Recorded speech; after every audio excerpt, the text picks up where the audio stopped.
ഏറെ കോളിളക്കങ്ങൾക്കൊടുവിൽ കേന്ദ്രത്തിന്റെ തലക്കടിച്ചുകൊണ്ട് കേന്ദ്ര ആഭ്യന്തരമന്ത്രി അമിത്ഷായുടെ മുനയൊടിച്ചുകൊണ്ട് ഒരു പ്രമുഖ നേതാവ് കോൺഗ്രസിൽ ചേർന്നിരിക്കുകയാണ്. കേരളവും ബീഹാറും ഉൾപ്പെടെ പല സംസ്ഥാനങ്ങളിലും നിർണായകമായ തെരഞ്ഞെടുപ്പുകൾ നടക്കാനിരിക്കെയാണ് കോൺഗ്രസിന് നേട്ടമായിക്കൊണ്ട് പ്രമുഖ IAS ഉദ്യോഗസ്ഥൻ രാഹുൽ ഗാന്ധിയെ കണ്ട് കൈ കൊടുത്തുകൊണ്ട് കോൺഗ്രസിന്റെ പടനായകനാവുന്നത്. ജമ്മു കാശ്മീരിൽ കേന്ദ്ര സർക്കാർ ജനാധിപത്യ വിരുദ്ധമായ നടപടികൾ സ്വീകരിക്കുന്നു എന്നാരോപിച്ച് സിവിൽ സർവീസിൽ നിന്ന് രാജിവെച്ച മുൻ IAS ഉദ്യോഗസ്ഥൻ കണ്ണൻ ഗോപിനാഥനാണ് കോൺഗ്രസിൽ ചേരുന്നത്.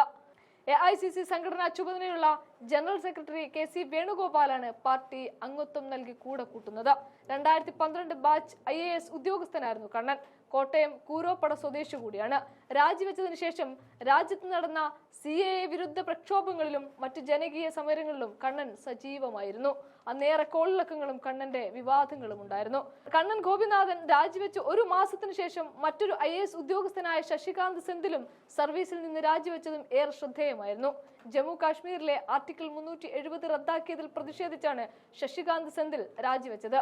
പിന്നീട് ശശികാന്ത് സെന്തിലും ജനകീയ സമരങ്ങളുടെ ഭാഗമായി തന്നെ തുടർന്നു. പിന്നീടാണ് ശശികാന്ത് കോൺഗ്രസിലേക്ക് കൂടെ ചേരുന്നത്. കഴിഞ്ഞ ലോക്സഭാ തെരഞ്ഞെടുപ്പിൽ തമിഴ്നാട്ടിലെ തിരുവള്ളൂർ മണ്ഡലത്തിൽ നിന്ന് കോൺഗ്രസ് സ്ഥാനാർത്ഥിയായി മത്സരിക്കുകയും വിജയിക്കുകയും ചെയ്തു എന്നത് ഇവിടെ ഏറെ പ്രത്യേകതയോടെ നമുക്ക് എടുത്തു പറയാവുന്ന ഒന്നാണ്. ശശികാന്ത് സെന്തിലിന്റെ അതേ വഴിയിലാണ് ഇന്ന് കണ്ണൻ ഗോപിനാഥും കോൺഗ്രസിലെത്തുന്നത്. കോൺഗ്രസിനെ ആവേശം കൊള്ളിക്കുന്ന, കേന്ദ്രത്തിന് നിലത്തടിക്കുകയും ചെയ്യുന്ന കണ്ണന്റെ വീഡിയോ രംഗങ്ങൾ ഒന്ന് കാണാം. 2003 കേരളത്തിൽ അത് കഴിഞ്ഞ് വീടുണ്ട്, നാടുണ്ട്, നാട്ടിൽ വരാറുണ്ട്, അതെല്ലാം ഉണ്ടായിട്ടുണ്ട്. പക്ഷേ കേരളത്തിലെ പൊളിറ്റിക്സ് എന്നുള്ള രീതിയിൽ അത്രയും അഭിപ്രായം പറയാൻ പറ്റില്ല. തീർച്ചയായിട്ടും ഭാവിയിൽ ഈ നിയമസഭാ തെരഞ്ഞെടുപ്പാണ്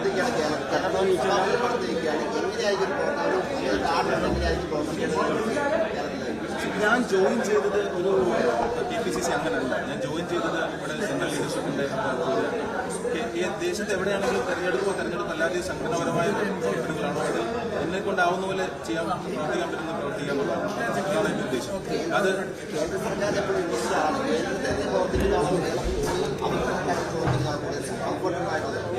കംഫർട്ടബിൾ എന്നുള്ളതല്ലോ, കംഫർട്ടബിൾ ആയ സീറ്റുകൾ തന്നെയാണ് വളരെ കംഫർട്ടബിൾ ആയിട്ട് പോകുന്നുണ്ട്. പക്ഷെ കംഫർട്ട് എന്നുള്ളൊരു ക്വസ്റ്റ്യൻ അല്ല. നമ്മൾ എന്താണോ ആവശ്യം അതിനനുസരിച്ച് പ്രവർത്തിക്കാന്നുള്ളത്. ഇപ്പോൾ ഏതാണോ പാർട്ടിയുടെ ആവശ്യം അല്ലെങ്കിൽ എവിടെയാണോ എനിക്ക് തോന്നുന്നത് എന്റെ പ്രവർത്തനം കൂടുതൽ ആവശ്യമുള്ളത് അവിടെ പ്രവർത്തിക്കാൻ. അല്ലാതെ ഞാൻ പ്രത്യേകിച്ച് ഇവിടെ തീരുമാനിച്ചിട്ടില്ല ഇവിടെ പ്രവർത്തിക്കില്ല എന്നുള്ള രീതിയിൽ തീരുമാനിച്ചു.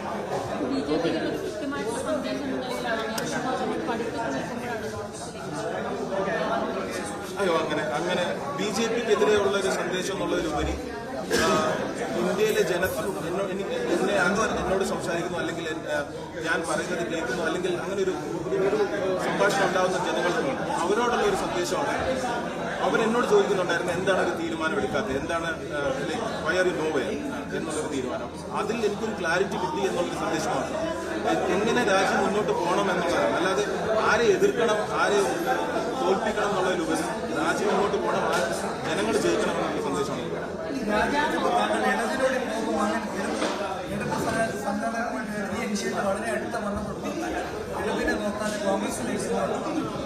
അല്ല, അങ്ങനെ ഇടത് സംഘടനയുമായിട്ട് അങ്ങനെ ഒരിക്കലായിരുന്നു.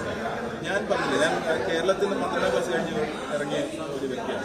അപ്പോൾ അങ്ങനെ ഇതിനു മുമ്പ് ഒരു വളരെ സാധാരണ കുടുംബത്തിൽ നിന്ന്, അതായത് നന്നായിട്ട് പഠിക്കുക, എഞ്ചിനീയർ ആവുക, ജോലി എടുക്കുക, കല്യാണം കഴിക്കുക, വീട് മേടിക്കുക, ഇങ്ങനെ ഒരു ജീവിതമാണ്. വളരെ വളരെ സ്ട്രേറ്റ് ഫോർവേഡുള്ളൊരു ജീവിതമാണ്.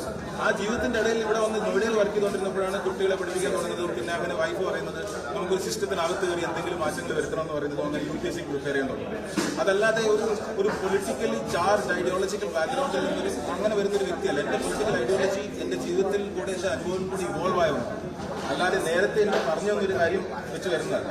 ഇത്രയും ജനങ്ങളുമായിട്ട് സംസാരിച്ച് ഇത്രയും സ്ഥലങ്ങളിൽ പോയി താമസിച്ച് ഒക്കെ വന്ന് മനസ്സിലാക്കിയെടുത്തൊരു ഐഡിയോളജിയാണ്. ആ ഐഡിയോളജി കോൺഗ്രസുമായിട്ട് തീർച്ചയായിട്ടും ഒന്ന് തന്നെയാണ് എന്ന് മനസ്സിലാക്കിയിട്ട് കോൺഗ്രസ് ജോയിൻ ചെയ്യുന്നത്.